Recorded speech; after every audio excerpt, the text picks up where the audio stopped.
bonsoir à toutes et à tous. Nous allons débuter cette rencontre. Merci beaucoup d'être présents et présentes ce soir pour assister à une nouvelle rencontre au Café de la Librairie, dans laquelle nous allons parler de géopolitique en compagnie de Bertrand Bady. Bonsoir Bertrand Bady. Bonsoir, bonsoir à toutes et à tous et merci d'avoir accepté de venir à cette rencontre. Merci à vous d'être venu jusqu'à Brest. Bertrand Bady, vous êtes politologue, professeur des relations internationales à Sciences Po, à Paris, et l'auteur de nombreux ouvrages. Parmi les plus récents, on peut citer Le temps des humiliés, Pathologie des relations internationales, et L'hégémonie contestée, les nouvelles formes de domination internationale, parus tous deux aux éditions Odile Jacob. Et dans votre nouvel essai, paru aux éditions CNRS, Intersocialité, le monde n'est plus géopolitique, vous questionnez la notion même d'intersocialité, ces dynamiques sociales qui se mettent en place à un moment donné et qui s'affranchissent de tout pouvoir classique de l'État. Vous nous donnez à comprendre comment le monde d'aujourd'hui s'organise, différent bien sûr de celui d'hier. Ces relations intersociales que vous mettez en avant conduisent à une nouvelle grille de lecture du monde et votre interrogation tourne sur la capacité des relations géopolitiques à se réinventer à l'aune de ces changements. Vous avancez dans votre ouvrage de manière chronologique, en faisant toutefois des passerelles éclairantes sur ce que l'on pourrait nommer le monde d'hier et celui d'aujourd'hui. Donc d'emblée, peut-être un peu pour poser les choses, vous nous expliquez que le monde, jusqu'il y a peu, était régi par ce qu'on nomme le système westphalien, ce qui posait alors la suprématie du politique sur la société. Pourriez-vous nous expliquer ce qu'est précisément ce système, de quand il date et ce qu'il a mis en place ? Merci. Alors, vous savez, ce livre, on le disait en aparté il y a un instant, j'ai commencé à l'écrire le 16 mars, je ne sais pas si ça vous dit quelque chose le 16 mars, et j'ai fini de l'écrire le 11 mai, je ne sais pas si ça vous dit quelque chose. C'est le seul mérite que j'ai trouvé à ce satané Corona que de m'enfermer dans ma chambre pour écrire ce livre, respectant la règle des classiques de l'unité de temps. C'est-à-dire c'est un ouvrage qui s'est écrit dans une conjoncture et en dialogue avec ce que nous avons vécu et que nous vivons encore, c'est-à-dire les relations internationales aujourd'hui. Et c'est peut-être ça le message. Elles n'ont rien à voir avec ce qui était hier. Et le grand malheur, c'est que nos princes, nos dirigeants, mais pas seulement eux, peut-être les leaders d'opinion, peut-être les médias, peut-être nous tous et nous tous, nous continuons à regarder le monde d'aujourd'hui avec les lunettes d'hier. Et du coup, nous ne le voyons pas. Nous ne voyons pas ce monde. Nous ne voyons pas que ce monde est frappé d'insécurité globale. C'est-à-dire qu'aujourd'hui, nous ne sommes plus menacés par le voisin, comme ça a été le cas pendant de longs siècles. Aujourd'hui, le virus est plus important que les chars russes. C'est une formule que j'ai inventée parce que je trouvais qu'elle rimait. Triste rime d'ailleurs. Mais qui a pour fonction de montrer qu'il faut dissocier aujourd'hui la menace de l'ennemi. C'est-à-dire, la menace n'est pas forcément portée par un ennemi. Elle est portée par le système. La menace de la stratégie. La menace n'est pas stratégique. Le virus n'est pas intelligent, n'est pas stratège. Il est, je dirais, dans la mécanique de ce système.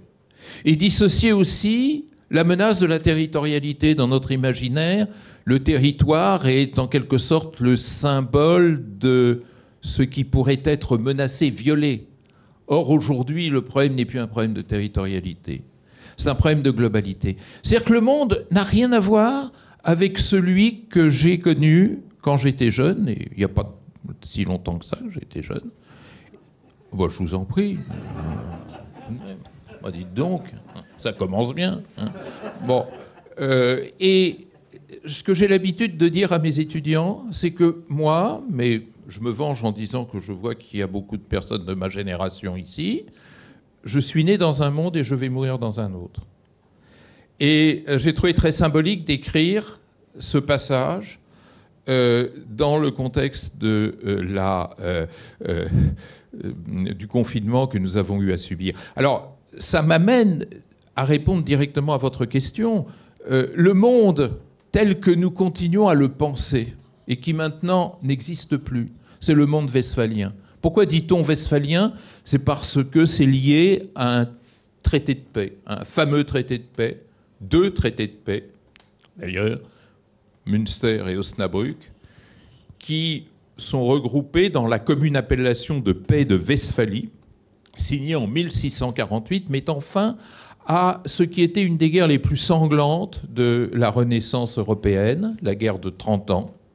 Et à l'occasion de ces deux traités de paix, on dit, et je crois à juste titre, que a été inventé en Europe, chez nous, le premier système international. Avant, il n'y avait pas de système international. Pourquoi ? Parce qu'il y avait des empires. Et les systèmes impériaux, ce ne sont pas des systèmes internationaux. International, vous entendez, entre États-nations. Donc, c'est quelque chose de nouveau qui a été créé à ce moment-là, et quelque chose qui a 3 caractéristiques. D'abord, d'être hyper politique, puisque le système international qu'on a inventé à l'époque, c'est celui qui résulte de la juxtaposition d'États-nations. Ces États-nations souverains qui étaient juxtaposés, fallait bien organiser leurs rapports, et c'est comme ça qu'est né le premier système international. Et deuxième caractéristique de ce système, il était extraordinairement belligène. C'est-à-dire quand vous avez des États-nations côte à côte qui sont souverains, qui va régler la circulation ? Qui va organiser leurs rapports ? Personne, puisqu'ils sont souverains. Et ils doivent obéir à personne. Et donc, ils en font chacun à leur tête. Et qu'est-ce qui se passe dans une communauté quand chacun en fait à sa tête et que personne ne peut régler la circulation ? La guerre devient le moyen presque exclusif d'expression. Et dans notre triste histoire européenne, nous avons inventé la guerre comme une évidence. C'est-à-dire, la guerre, c'est une façon, comme disait le grand philosophe Grotius, juriste et philosophe, c'est une façon qu'avaient les États de régler leurs différends. Et donc, on parle de guerre, on ne parle pas de paix, ou plutôt la paix, on ne la définit que comme étant la non-guerre. Et puis, troisième caractéristique, il était territorialisé, c'est ce que je disais tout à l'heure, c'est-à-dire c'était une juxtaposition de territoire. Aujourd'hui, mesdames et messieurs, le monde n'est plus politique, puisque vous voyez bien que les paramètres économiques et sociaux et les paramètres humains, c'est-à-dire les paramètres sanitaires, les paramètres alimentaires, les paramètres environnementaux, mènent le jeu, mènent la danse, beaucoup plus que les enjeux stratégiques. Vous savez, il ne faut jamais oublier, quand on parle de notre monde, que ce qui compte dans notre monde, c'est que chaque année, 9 millions de nos semblables meurent de faim. 9 millions. C'est-à-dire l'équivalent de 8 attaques par jour sur le World Trade Center. Que 8 millions de gens meurent par an du fait du dérèglement climatique et de la crise environnementale. 8 millions. Dans la ville de Shanghai, tous les jours, d'après les travaux statistiques rigoureux qui ont été faits, 120 personnes meurent de déficience de l'environnement. Et la crise sanitaire que nous vivons aujourd'hui a dépassé le million de morts, mais ce qu'on ne dit jamais, c'est qu'en Afrique, depuis bien longtemps, chaque année, mouraient et meurent encore aujourd'hui 450 000 humains du paludisme. Nous, à l'époque, personne n'en parlait. Bon, maintenant, on est à 1 million de morts, c'est épouvantable, c'est le plus grand cataclysme de l'histoire de l'humanité. Oui, en Afrique, 450 000 par an. Et ne se fatiguez pas beaucoup pour trouver des remèdes contre le paludisme. Donc, on a vu peu à peu changer ce monde. C'est-à-dire s'apercevoir que le danger ne vient plus du voisin. Je ne pense pas que Mme Merkel va nous envahir. Je ne crois pas. Et même M. Poutine. Et même M. Erdogan. Contrairement à ce que pensent certains, je ne pense pas que nous vivrons une occupation militaire turque dans les prochains mois, ni dans les prochaines années. Mais en revanche, nous vivons des menaces globales. Alors on a du mal à les comprendre, ce que j'appelle ces menaces globales. On a du mal à les comprendre parce qu'il n'y a pas d'ennemis, il n'y a pas de stratège, il n'y a pas de territoire menacé, simplement il y a l'humanité menacée. Et ceci m'amène... Alors j'ai un culot fou, mais vous savez, dans un célèbre film, on dit de certaines personnes qu'ils osent tout, et c'est à ça qu'on les reconnaît, je ne sais pas si vous voulez dire. Alors c'est peut-être mon cas. Je me suis permis d'inventer un nouveau concept. Ouais, c'est culotté, hein, mais vous savez, à mon âge, j'ai plus rien à perdre. Intersocialité, c'est le titre du livre. Pourquoi intersocialité ? Pour dire, mais Westphalie, c'était l'international, on a vécu ça pendant 4 siècles, très bien. Et c'est plus l'international aujourd'hui, c'est l'intersocial. C'est-à-dire que ce qui mène le monde aujourd'hui, c'est les connexions intersociales qui bravent totalement la grammaire westphalienne et qui s'expriment d'abord dans les 3 domaines que j'ai rappelés, alimentaire, sanitaire et environnementaux, c'est de l'intersocial, et qui laissent pantois les États et les politiques, mais aussi à travers tous ces mouvements sociaux dont vous vous apercevez de par le monde qu'ils font l'actualité internationale beaucoup plus que les choix gouvernementaux. Vous vous rappelez l'année 2019 ? L'année 2019, des mouvements sociaux à Santiago du Chili, à La Paz, à Quito, à Bogota, à Port-au-Prince, à Alger, à Khartoum, à Beyrouth, à Basra, à Bagdad, à Téhéran, en France, au rond-point, avec les gilets jaunes. Tous ces mouvements sociaux qui étaient des expressions sociales, beaucoup plus que des projets politiques. Il n'y avait pas de leader, il n'y avait pas d'organisation politique. Bref, aujourd'hui, tout ce qui est politique est comme tétanisé. Et tout ce qui est social fait notre agenda international. Et j'ai coutume de dire qu'autrefois, le social, c'était le mou et le politique, c'est le dur. Aujourd'hui, le social, c'est le dur et le politique, c'est le mou. Et cette mutation, c'est ce que j'essaye d'analyser dans ce livre. Alors pour bien comprendre ce que sont ces mouvements d'intersocialité, vous nous faites remarquer que l'histoire n'est pas uniforme et qu'il est nécessaire de considérer la diversité spatiale et temporelle. Considérer l'autre, d'une part, dans son altérité et comme un être social avant d'être un être politique, en quoi est-ce important ? D'abord, ça nous permet d'avoir des lunettes qui, enfin, regardent convenablement le monde. C'est-à-dire, le monde, il n'est pas politique, il est social, d'abord. Il ne faut pas oublier une chose. Vous savez, on a failli l'oublier. Le monde, c'est une affaire d'humain. C'est une affaire d'humain, c'est une affaire d'être humain. Et le politique, si j'employais un terme qui est à la mode aujourd'hui, masquait le social. C'est-à-dire donner une apparence au monde, en disant le monde, c'est 193 États, dirigeants, princes. Alors, vous savez, ils adorent se faire photographier, on les voit réunis ensemble, faisant tous des petits gestes de cette nature, etc. Ça masquait la réalité sociale du monde. Et ça masquait ce qui me paraît être à la quintessence même des relations internationales, à savoir les souffrances sociales. Ça masquait les souffrances sociales. Alors, je me suis dit, mais on laisse de côté le politique. C'est pour ça, moi, la géopolitique, franchement, ça ne m'intéresse pas. On me présente toujours comme un géopolitologue, ce qui pour moi est une leçon d'humilité, parce que j'ai plutôt du mépris pour la géopolitique.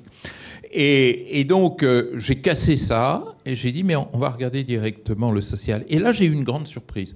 Parce que j'ai écrit ce livre pendant le confinement, mais évidemment, j'avais travaillé les années précédentes, et même assez longtemps, parce que ça a impliqué pas mal de recherches historiques.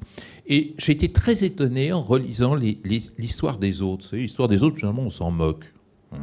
D'ailleurs, on aime bien parler de Jeanne d'Arc, Louis XIV, Napoléon, mais alors les autres Européens déjà, mais alors parler de l'histoire de la Chine, l'histoire de l'Afrique, etc. Or, ces histoires sont extraordinairement riches. Vous savez, il n'y a que Sarkozy pour penser, par exemple, qu'il n'y a pas d'histoire africaine. Il y a une histoire africaine qui est incroyablement riche. Et on s'aperçoit que l'histoire africaine, l'histoire chinoise, l'histoire des empires arabes et des empires musulmans, parce qu'en fait, ils étaient plus musulmans qu'arabes, construisaient le social tout à fait différemment. C'est-à-dire le politique n'était jamais premier. Alors, c'est peut-être pas tout à fait vrai pour la Chine. C'est-à-dire la Chine a toujours été très politique dans son histoire. Mais encore, il faut être prudent. Car ce qui est extraordinaire dans l'histoire chinoise, moi qui m'a fasciné en lisant l'historien de la Chine, c'est que dans toute cette longue histoire multimillénaire des empires chinois, il y avait toujours un moment où les empereurs lâchaient la bride des commerçants, des lettrés, qui gagnaient une certaine autonomie qui permettait à la civilisation chinoise de rayonner au-delà même du politique.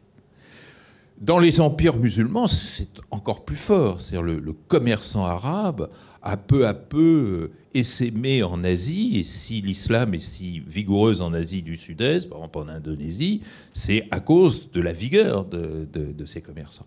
Et l'Afrique, c'est encore plus extraordinaire, parce que la vraie dynamique africaine, elle est humaine et sociale, beaucoup plus que politique, même s'il y a eu des empires en Afrique.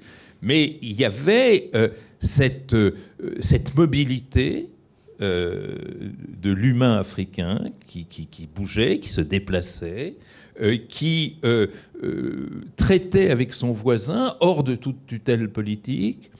Et tout ceci m'a dit, mais dans le fond, notre histoire westphalienne, elle est très particulière. Cette espèce de confiscation, d'emblématisation, d'obsession politique, qui d'ailleurs n'existait pas avant Westphalie. C'est-à-dire dans la société médiévale, le politique était très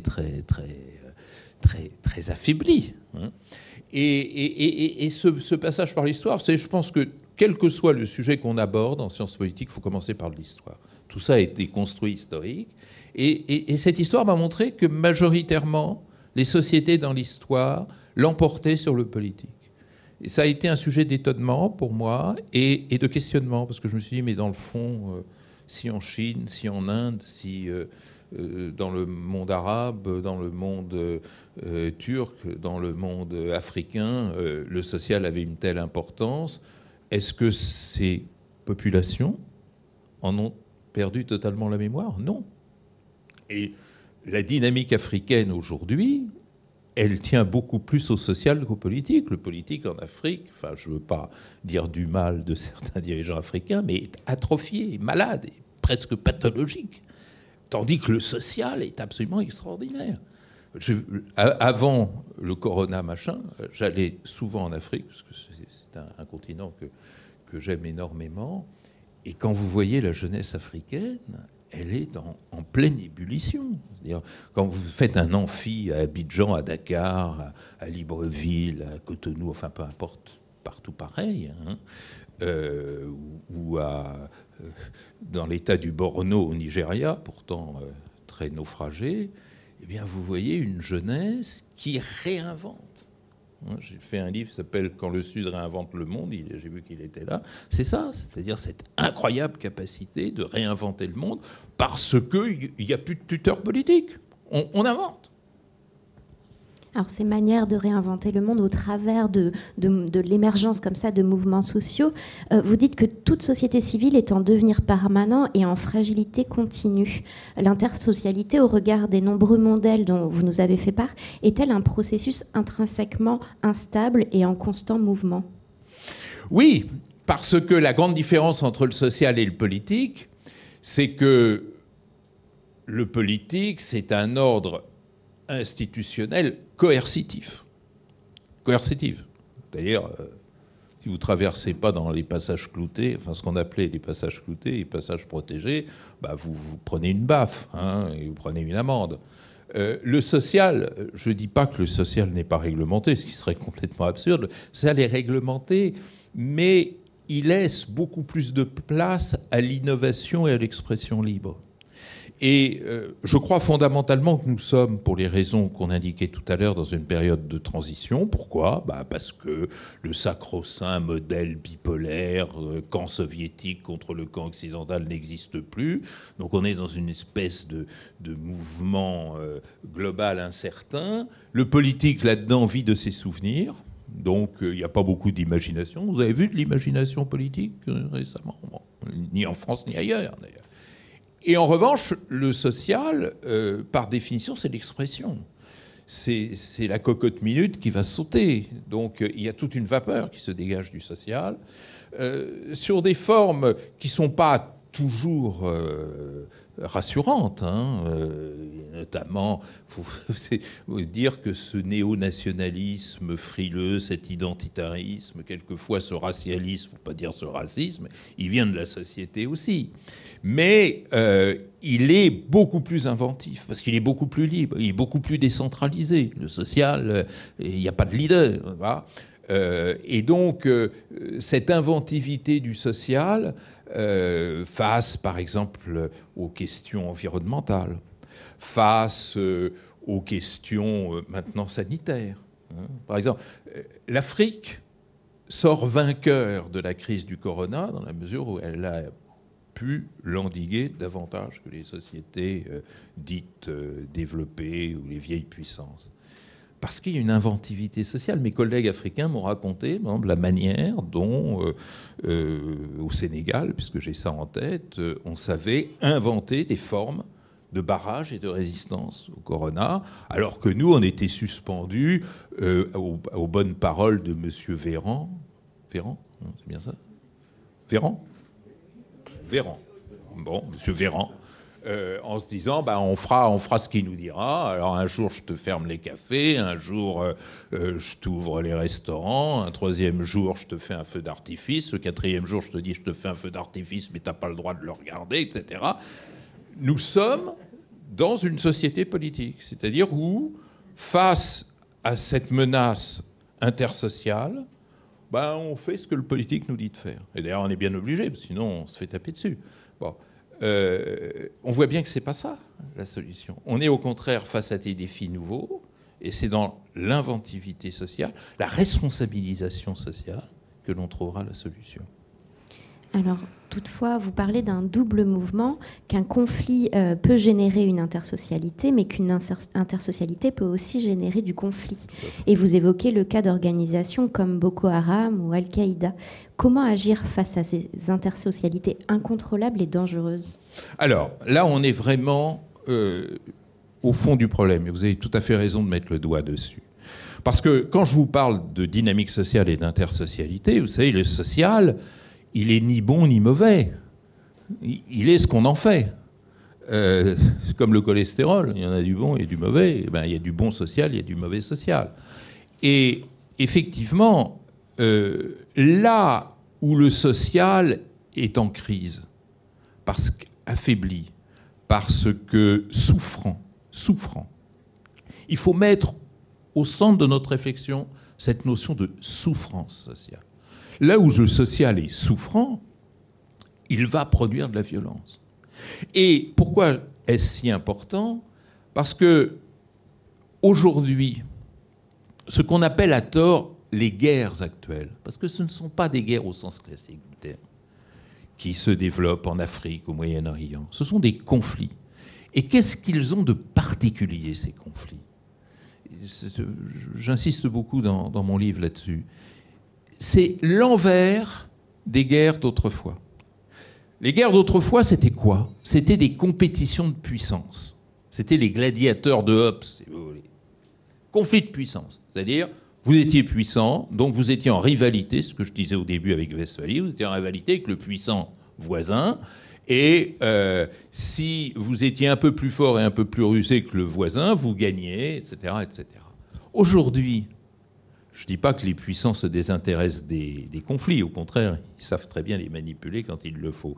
Mais fondamentalement, l'origine des conflits, ce n'est pas la compétition de puissance, c'est la compétition de souffrance. Prenez le conflit du Sahel. Avec les vieilles lunettes westphaliennes, on dit, voilà, il y a des méchants stratèges djihadistes qui font la guerre aux États. Et donc, il faut les combattre.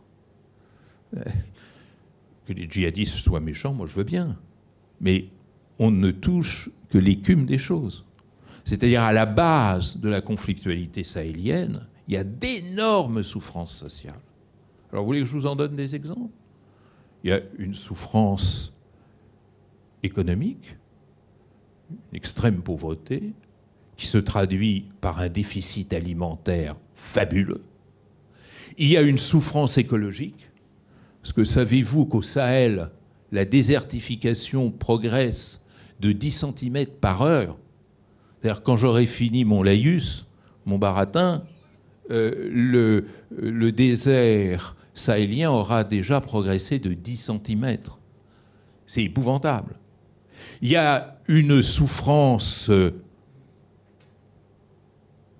institutionnelle aussi, parce que ce sont des sociétés dont les institutions sont très faibles pour assurer le minimum de régulation dans les rapports humains. Et donc, toutes ces souffrances créent quoi? Une intersocialité hyper conflictuelle. Alors, je vais vous en donner la traduction pratique pour que vous compreniez bien que ce n'est pas seulement du verbe, tout ça. La désertification progresse au Sahel. Résultat, les éleveurs n'ont plus de quoi nourrir leurs bêtes. Qu'est-ce qu'ils font? Ils se déplacent jusqu'à trouver un peu de pâturage. Pour cela, ils vont sur les terres des cultivateurs, qui du coup ne peuvent plus cultiver. Au même moment, les pêcheurs du golfe de Guinée n'ont plus de poissons parce que les compagnies pétrolières ont ultra pollué le golfe de Guinée. Il n'y a plus de poissons. Les pollueurs, et puis il y a aussi les grosses pêches industrielles venues de très loin qui récoltent ce qui reste. Donc quand on n'a plus de poissons, qu'est-ce que vous faites? Vous avez le choix entre deux possibilités quand vous êtes un pêcheur nigérian, par exemple. Première possibilité, vous allez sur la terre ferme et vous pompez les pipelines pour vendre en contrebande le pétrole que vous avez piqué. Vous imaginez que ça n'arrange pas les choses. Ou vous vous installez comme cultivateur, en disant comme ça je pourrais nourrir ma famille. Mais si vous installez comme cultivateur, vous allez piquer vos terres aux cultivateurs qui se sont déjà fait piquer par les éleveurs. Et tout ceci va créer des tensions de plus en plus violentes qui vont, comme toujours dans les dynamiques sociales, prendre un emblème, parce que quand il y a un emblème, le conflit social, il est plus visible et plus mobilisable. Et ces emblèmes vont être identitaires, vont être tribaux, ethniques, religieux, tout va y passer. Et puis derrière, vous avez un certain nombre de petits malins, que j'appelais tout à l'heure les entrepreneurs de violence, c'est-à-dire ces groupes, AQMI, Boko Haram, Daesh, c'est État islamique en Afrique, qui vont souffler sur les braises parce qu'ils savent très bien que plus il y a du désordre et de la conflictualité, plus ils peuvent en tirer des avantages. Comment en tirer des avantages? Et c'est le fin mot de l'histoire. C'est que quand les malheureux Peuls qui ont vu leur village entièrement brûlé par les voisins Dogons ou peu importe, et que les Dogons voient leur village brûlé par les Peuls, les djihadistes disent si vous voulez, nous on vous protège. Et donc ils s'installent. Et donc ils marquent des points. Et puis ces gens disent oui, dans le fond, il faut mieux être protégé par des djihadistes que d'être incendié tous les matins. Et c'est comme ça que se forme une forme nouvelle de conflictualité. Donc vous voyez, ça, qu'est-ce qu'il y a de politique là-dedans? Il n'y a rien. Ce sont des dynamiques sociales. Et des dynamiques sociales, c'est simplement là qu'il faut réintroduire le politique, que les États ne savent pas gérer. Les États locaux, parce que généralement les États locaux, ils en profitent, c'est-à-dire ils prennent leurs bénéfices, leur petite razzia personnelle, et les États puissants de ce monde qui ne font rien. Et c'est ça, si vous voulez, que je voudrais faire passer, c'est que les vieilles puissances, dont nous croyons que cette planète pourra continuer à tourner lorsqu'il y aura un tel niveau de souffrance sociale. D'ailleurs, si ce n'est pas chez nous, ce n'est pas grave. Hein. Ça, c'est l'emblème majeur de la politique du vieux monde. Pas lui dire, c'est pas chez nous, c'est pas grave. La faim dans le monde, c'est pas chez nous, ou presque pas chez nous, donc c'est pas grave. Bon. Mais nous sommes dans un monde mondialisé où tout le monde voit tout le monde. Où tout le monde voit tout le monde. Et donc, immédiatement, cette souffrance, elle se répercute sur nous, et nous, en ne faisant rien, nous activons cette souffrance. Et si par-dessus le marché, nous envoyons nos armées, effectivement, on crée une situation qui ne sera plus jamais maîtrisable. Et c'est ça le grand problème d'aujourd'hui.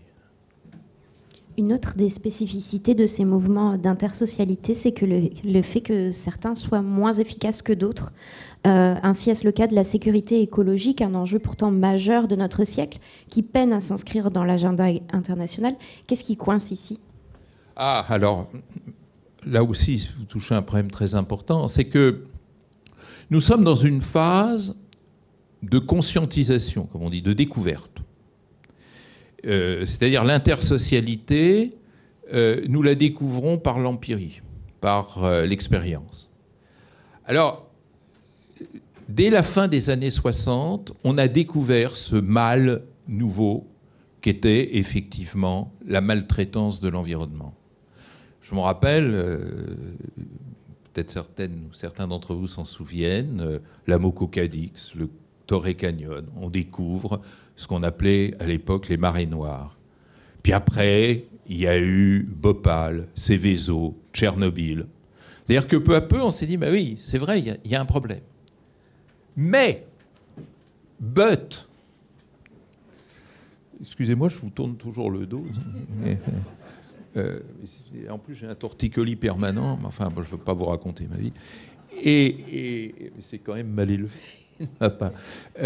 Et le grand problème de l'environnement, c'est que on a eu conscience du fait que c'était à inscrire sur l'agenda international, mais seulement 1% de la population de la planète y était touchée dans son corps. C'est-à-dire que le mal-être écologique, on le voit à la télévision, on est convaincu de son existence, mais on se dit « Ah, ça ne me menace pas directement ». Contrairement au Covid-19, parce que là, et c'est la première fois dans l'histoire de l'humanité, l'humanité tout entière, 7,5 milliards d'individus le ressentent dans leur chair. Et 7,5 milliards d'individus ont peur pour eux-mêmes et pour la famille proche et pour les amis. Ce qui n'a jamais été le cas pour l'environnement. Si vous n'habitez pas de Tchernobyl ou Seveso ou Bhopal, c'est abstrait la question environnementale. Et quand quelque chose est découvert mais reste abstrait, c'est traité de manière uniquement rhétorique. C'est-à-dire on cause, on parle de l'environnement, mais on ne fait rien. Par exemple, on se flatte beaucoup à Paris, en France, des accords de Paris de 2015, de la fameuse COP 21. Mais c'est rien, la COP 21. C'est de la parlotte. C'est-à-dire, c'est des engagements pour des horizons où celles et ceux qui en décident ne seront plus au pouvoir et même ne seront plus de ce monde. Et quand on veut passer à la contrainte, c'était le protocole de Kyoto, qui était le premier protocole contraignant, là, tout le monde se défile. Et ça, c'est quelque chose de terrible. Parce qu'on parle tout le temps de l'environnement, mais on ne fait rien. On ne fait rien. On ne fait absolument rien. Il faut ouvrir les yeux. Voilà. Et il y a une deuxième raison à cela. L'horreur, c'est que la question écologique contredit la rationalité politique. Qu'est-ce que c'est la rationalité politique? Vous êtes un acteur politique, vous avez comme principale obsession d'être réélu. Dans 1 an, dans 2 ans, dans 3 semaines, si vous voyez qui je pense. Et donc, quelle erreur politique fatale que de demander à vos concitoyens et à vos électeurs de payer beaucoup tout de suite pour n'avoir un résultat que bien plus tard, lorsque ne se posera plus la question de votre réélection. Donc, je peux vous dire mathématiquement qu'aucun dirigeant de cette planète ne prendra jamais de décision drastique en matière écologique. Voilà. Pour le Covid, c'est un peu différent, parce que si vous arrivez à trouver un vaccin, là vous gagnez le cocotier. D'ailleurs, M. Trump, qui n'en loupe pas une, a dit « vous aurez un vaccin avant le 1er novembre ». Ce social à l'œuvre est-il sujet ou instrument, demandez-vous? Peut-on craindre une instrumentalisation de ces mouvements sociaux, justement par les politiques, par exemple? Ah ben, c'est quotidien, ça. Je veux dire, l'instrumentalisation, d'abord, elle est humaine. Il ne faut pas non plus donner dans l'utopie ni dans l'angélisme. Quand vous pouvez manipuler quelque chose à votre profit, généralement, vous n'y manquez pas. Et donc, c'est d'ailleurs le propre des populismes. Le populisme, qu'est-ce que c'est? C'est une manipulation par des entrepreneurs politiques qui s'appellent Orban, qui s'appellent Duterte, le président philippin, mais qui s'appelle Marine Le Pen, qui s'appelle Salvini. C'est une manipulation des dynamiques sociales. C'est très très clair. Il n'y a pas que les entrepreneurs politiques. Les entrepreneurs religieux manipulent aussi les dynamiques sociales. Et les médias manipulent les dynamiques sociales. Et je je dirais pas les libraires, hein, j'aurais trop peur des représailles. Mais je veux dire que celui qui n'a pas péché jette la première pierre. C'est la tragédie du social, c'est que par définition, il est manipulable. Donc, dès lors, comment repenser l'élaboration des politiques étrangères en prenant en compte ces mouvements intersociaux qui sont donc, comme vous le dites, et vous nous l'avez expliqué par exemple pendant l'année 2019, en constante augmentation, des mouvements qui protestent et qui innovent à la fois. Comment doivent se penser les nouvelles relations géopolitiques ? Nouvelles relations internationales. Il n'y a pas de nouvelles relations géopolitiques. Je vous en supplie, mettez ce mot au panier. Il ne veut rien dire. Et surtout, il est très chargé idéologiquement. Il ne faut pas oublier ce que c'était que la géopolitique au XIXe siècle. Hein. Oui, il y a une solution. Alors, quand j'étais jeune, les 68 arts, je criais avec mes camarades une seule solution, la révolution.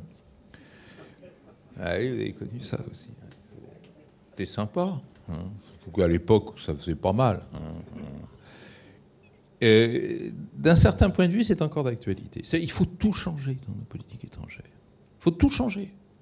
C'est-à-dire que c'est pas en adaptant un petit morceau. Non, il faut tout changer. C'est-à-dire, il faut dire, ben voilà, nous sommes dans un monde global, nous sommes directement et de manière imminente menacés par des insécurités globales, donc il faut le traiter globalement. Et c'est ni utopique ni difficile. Il suffit pour cela de partir du monde au lieu de partir des fameux intérêts nationaux qui sont, je dirais, les atomes du monde westphalien. Il faut partir du monde global. C'est-à-dire, notre planète a des problèmes. Gérons-les. Et ça ne pourra se faire que globalement.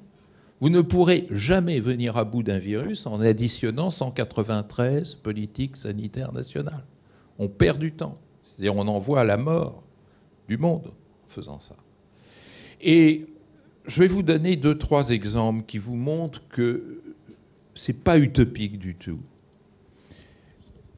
Du temps où on pouvait prendre l'avion,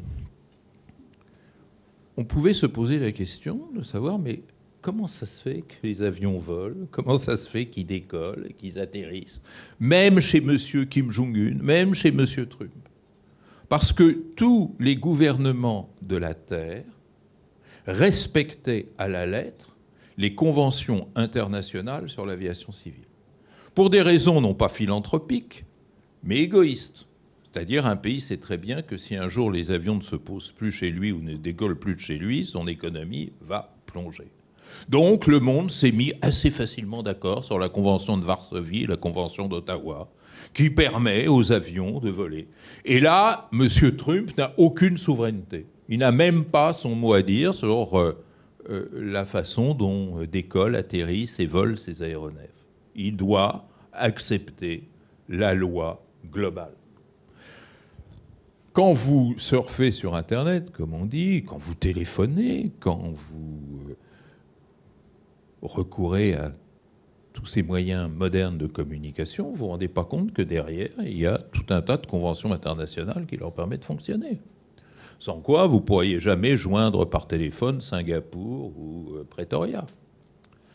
Eh bien, ce qui est possible de faire pour les aéronefs, ce qu'il est possible de faire pour les ondes, ce qui est possible de faire pour les marchandises, avec d'ailleurs plus de difficultés, parce que là, les intérêts nationaux sont déjà plus compétitifs.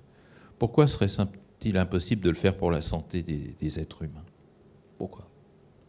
Il faut faire une gouvernance globale de la santé humaine. Alors, c'est une longue histoire. J'explique dans mon livre, les hommes, les dirigeants, les princes de ce monde ont toujours refusé de mettre la santé publique dans le pot commun mondial. Parce que la santé, c'est vraiment très souverain. C'est l'éducation, c'est la religion, c'est la culture, c'est tout un tas de choses. Et il y a eu des organisations sanitaires internationales, l'Office international de l'hygiène publique, par exemple, créé en 1903.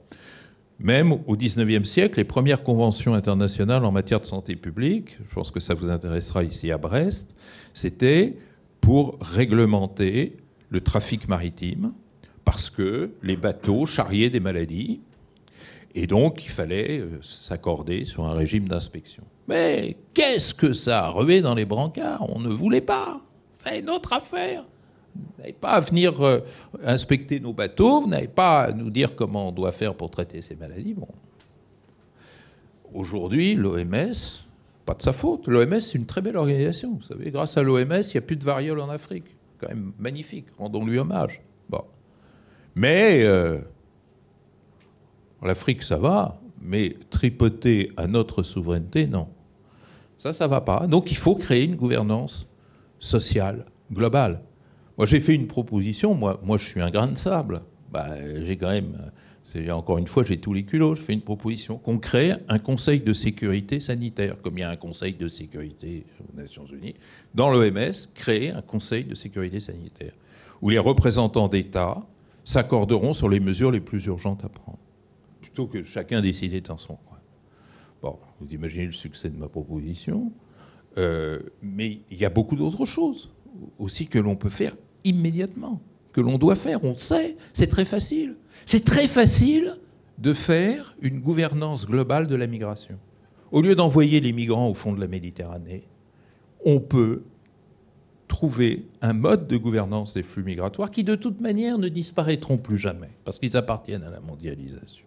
Et c'est très simple de faire ça. Et quand vous allez aux Nations Unies, vous avez des gens tout à fait remarquables qui travaillent au département de la population, qui ont toutes les solutions. Toutes les solutions. Simplement, se mêler de regarder qui a le droit ou pas d'entrer chez nous. Écoutez, un diplomate égyptien qui vient de finir sa thèse sous ma direction. Comme il est diplomate, il est en poste en Zambie, à Lusaka. Il n'arrive pas à venir pour soutenir sa thèse ici. Parce qu'à Lusaka, l'ambassade de France ne délivre pas de visa. Parce qu'à Lusaka, c'est l'ambassade de Suède qui délivre les visas Schengen. Et l'ambassade de Suède à Lusaka, elle est fermée. Et donc, il faut faire un dossier qui doit passer à Stockholm pour que mon malheureux candidat vienne soutenir sa thèse à Paris. Ça s'appelle comment, ça, en bon français? J'ose pas dire. À plusieurs reprises, vous avez, et dans votre livre également, vous utilisez le mot prince pour parler des dirigeants. Ce choix de ce vocable, que signifie-t-il? C'est un hommage rendu à Machiavel. C'est-à-dire, Machiavel a écrit ce livre très moderne qui s'appelle Le Prince. On est gouverné par des princes. Alors les princes, tous les princes ne sont pas Harry ou Régnier ou Albert. Prince, c'est celui qui a l'autorité politique sur son territoire. Oui. Emmanuel est un prince, Vladimir est un prince, Donald est un prince. Ouais. Auriez-vous des questions à poser à Bertrand Badi?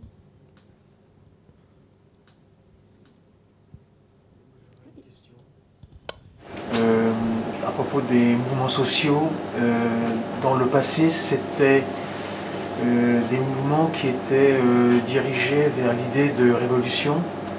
Et aujourd'hui, on sent que cette idée de révolution se dissout complètement dans ces mêmes mouvements sociaux.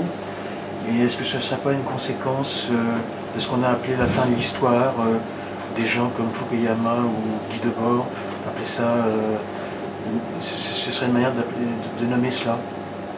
Alors, d'abord, votre remarque est fort pertinente et tout à fait au centre du problème actuel, c'est-à-dire les mouvements sociaux deviennent de plus en plus expressifs, davantage que conquérants du pouvoir. Et ça, c'est un phénomène que véritablement l'histoire n'a pas connu. C'est-à-dire les mouvements sociaux, depuis la Révolution française, on pourrait remonter à plus haut, jusqu'au cortège qui allait de la République à la Nation, avaient pour pôle l'idée de changer le monde à travers une prise de pouvoir directe, les grandes révolutions, ou indirecte, des mouvements sociaux qui soutenaient un programme commun de gouvernement, je ne sais quoi. Et ce qui m'a beaucoup frappé, et je crois que vous mettez le doigt sur quelque chose, moi, qui m'a beaucoup intrigué, c'est l'année 2019, où j'ai énuméré tous ces mouvements sociaux un peu partout dans le monde, qui étaient en fait expressifs plus que conquérants. Et ça, c'est une énigme d'un certain point de vue. Ces mouvements sociaux, ils ont pour particularité de ne pas être organisés, de ne pas avoir de leader, de ne pas avoir d'idéologie, de programme de gouvernement, et de ne pas vouloir négocier. J'ai rencontré récemment un homme politique français, qui n'est pas spécialement de ma sensibilité, mais qui est un homme extrêmement sensible et fin dans ses analyses, qui me disait: j'ai été effrayé le jour où j'ai parlé avec des gilets jaunes qui me disaient « nous ne voulons pas négocier ». Mais j'ai dit, il ne faut pas vous effrayer. Ce qu'on voulait vous dire par là, c'est que le besoin d'exprimer une souffrance l'emporte sur l'idée de prise du pouvoir. Alors là où je suis moins d'accord avec vous, c'est sur Fukuyama, parce que généralement Fukuyama, ça me met en transe. La fin de l'histoire, moi, j'ai écrit exprès un ouvrage qui s'appelle « Quand l'histoire commence », car je pense qu'on est plutôt au début de l'histoire qu'à la fin de l'histoire. Là, je suis moins convaincu, surtout qu'il a totalement tort. Fukuyama, il nous expliquait que tout convergeait vers le modèle démocratique et libéral qui allait s'universaliser. Alors c'est exactement le contraire qui est en train de se produire. Ce que je crois, c'est peut-être trois choses dont je ne sais pas si elles se combinent. Premièrement, il y a un rejet du politique, et qui est en fait le résultat d'un rejet des institutions. On ne croit plus aux institutions, on ne croit plus aux politiques. Et ça, par rapport à 68 et une seule solution, la révolution, c'est un vrai changement. Parce qu'on ne croit pas. On dit, mais, et d'ailleurs, on voit bien qui a la meilleure chance d'être élu président de la République, y compris en France. Ce serait un battleur, un clown confirmé, davantage qu'un acteur, homme ou femme politique expérimenté.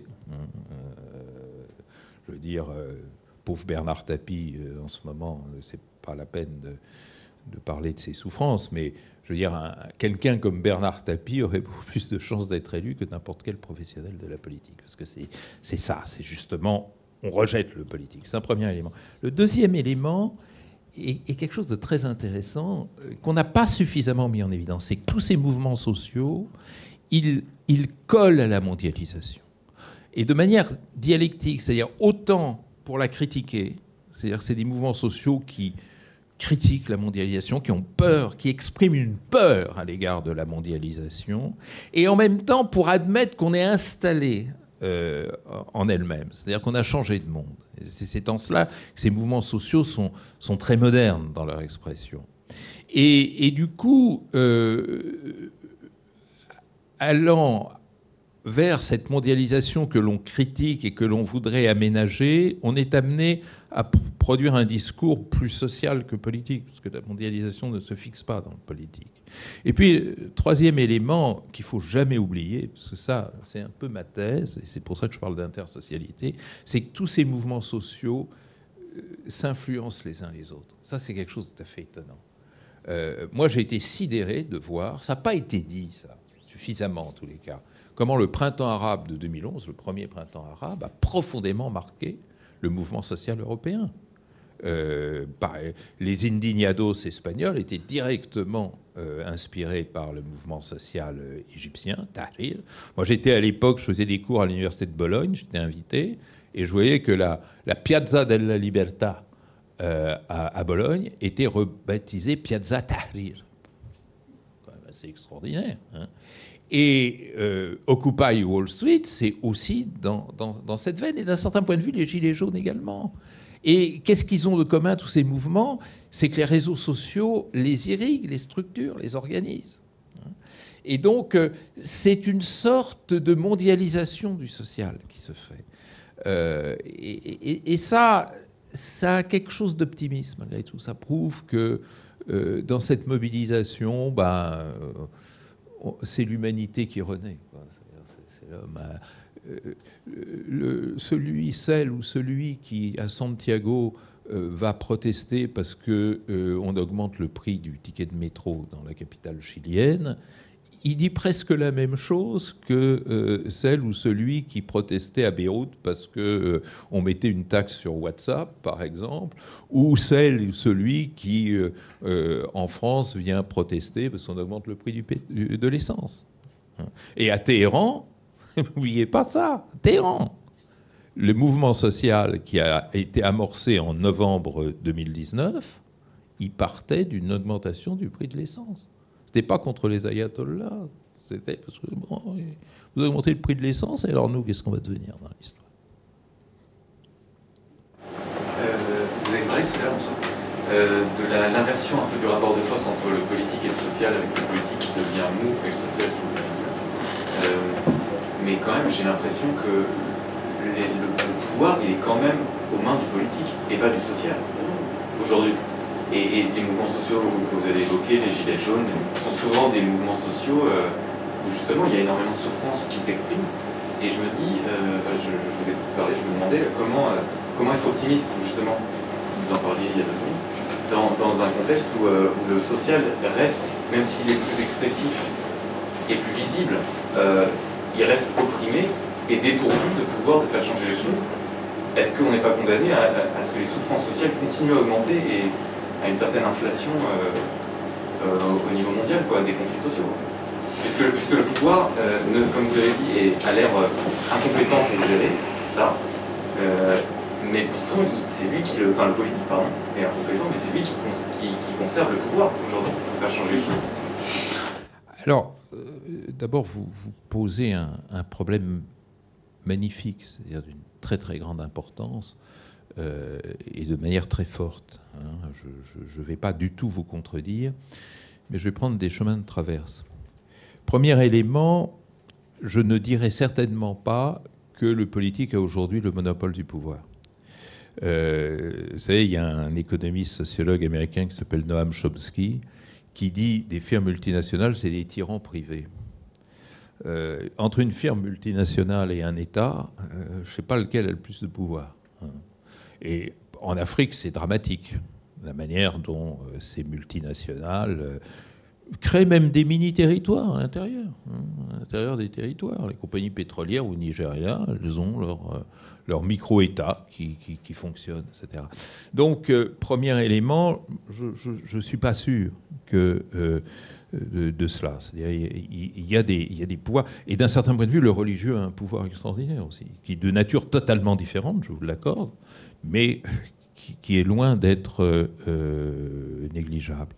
Deuxième élément, lorsqu'on passe au niveau international qui m'intéresse, et sur lequel je travaille, on s'aperçoit que la puissance est devenue impuissante. C'est-à-dire, c'est vrai que le politique a la puissance coercitive. Mais même avec ça, même avec des moyens de coercition souvent énormes, il n'y arrive pas. Je donne toujours cet exemple. M. Trump étrangle l'Iran par des sanctions inimaginables. Vous savez, on ne donne jamais le détail des sanctions, mais tout ce peuple est pris à la gorge. Ça n'a pas fait changer la République islamique d'un iota. Bon. Nous sommes entrés dans un temps de l'impuissance de la puissance, de même que les États-Unis n'ont pas gagné une guerre depuis 1945. C'est quand même intéressant de constater. Mais je sens que vous avez encore un argumentaire de votre côté, et je voudrais apporter un troisième élément de réflexion, qui d'ailleurs, c'est un débat que j'ai eu récemment avec plusieurs personnes autour de ce livre, qui m'ont dit « Mais regardez la Chine.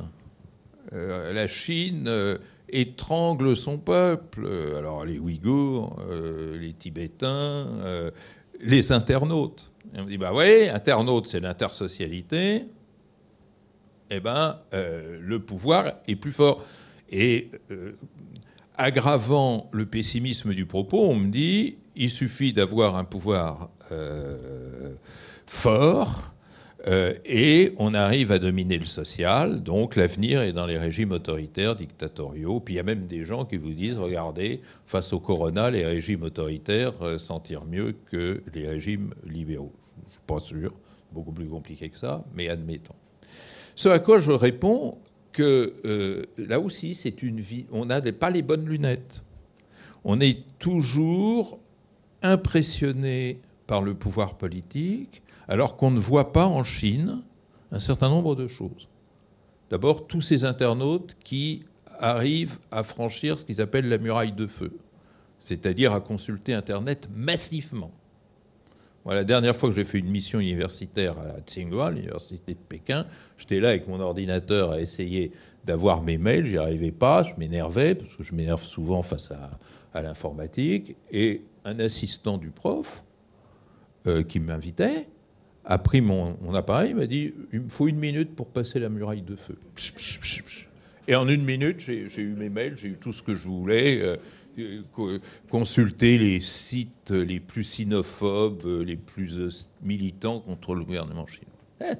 C'est un bel exemple d'intersocialité, ça fait. Mais allons plus loin. Cette classe moyenne consumériste qui est en train de se développer en Chine, dont on ne parle que très peu. On parle toujours de M. Xi Jinping, de la répression, etc. Bon, c'est vrai que ça existe, tout ça. Mais est-ce que vous avez vu à Pékin, et jusqu'à l'année dernière aux Champs-Élysées à Paris, cette nouvelle classe moyenne consumériste chinoise, qui dépense beaucoup et dont le consumérisme constitue une pression énorme sur le système politique chinois. Le Parti communiste chinois sera mort le jour où cette classe le lâchera. D'où ces concessions faites au capitalisme et au nouveau capitalisme chinois, qui est extrêmement intéressant. Et je termine par un ultime argument, c'est que même si vous avez totalement raison, et j'aurais dû le dire, de penser que le pouvoir politique dispose d'une capacité coercitive très forte, peut-être encore plus forte parce que plus affinée technologiquement, ça n'aboutit jamais. Et il y a 2 façons de regarder le pouvoir. Il y a la force et il y a le résultat. La force, elle est de plus en plus importante. Les résultats, ils sont de plus en plus pauvres.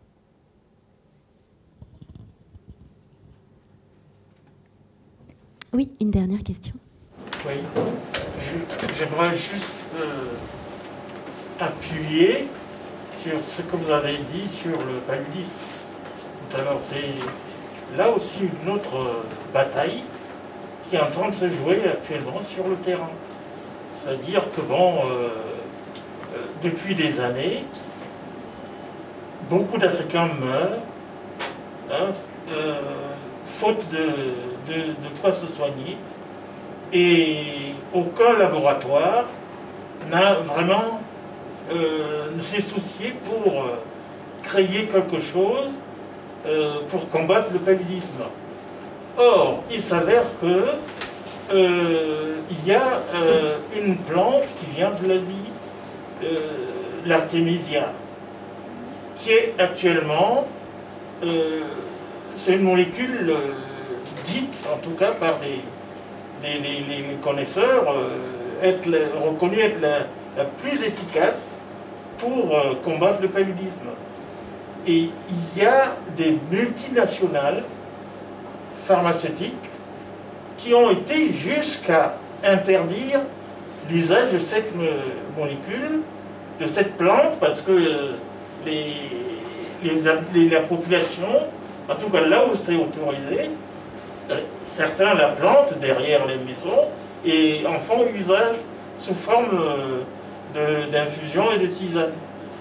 Et certaines multinationales ont été jusqu'à interdire l'usage de cette plante. Et là, il y a une bataille qui est en train de se jouer en ce moment. Bon, moi, personnellement, je pense que la nature va... C'est elle qui va gagner, quoi, à mon avis. Je ne sais pas ce que vous en pensez. Alors, moi, c'est un sujet sur lequel je me sens modeste parce que je ne suis pas médecin, mais qui me passionne. Effectivement, vous avez totalement raison, monsieur.